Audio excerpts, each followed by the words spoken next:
যারা বিজেপি করতেন মহিলা, তাদেরকে রাজনৈতিক কারণে বাদ দেওয়া হয়েছে। যেখানে যেখানে বিজেপি বুথে জিতেছিল, ওয়ার্ডে জিতেছিল, লোকসভায় জিতেছিল, সেখানে সেখানে বাদ দেওয়া হয়েছিল ইচ্ছা করে। শুধু তাই নয়, আমি এখানে আসার আগে অর্থ দপ্তরে খোঁজ নিয়েছি।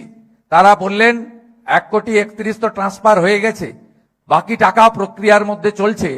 আগামীকালের মধ্যে বা 20 তারিখ সকাল 11টার মধ্যে যারা উপযুক্ত হয়েছেন 1,45,00,000 প্রত্যেকের অ্যাকাউন্টে অর্থ এসে যাবে।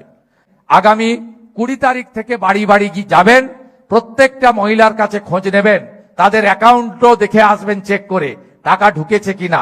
যদি কোথাও কোনো ত্রুটি বিচ্যুতি থাকে সাথে সাথে পোর্টালেও জানাবেন, এবং আপনারা আমাকেও জেলা সভাপতির মাধ্যমে বা আমাদের রাজ্যের সাধারণ সম্পাদিকা লকেট চট্টোপাধ্যায় এবং শশী অগ্নিহোত্রীর মাধ্যমেও আমাকে আপনারা জ্ঞাত করবেন।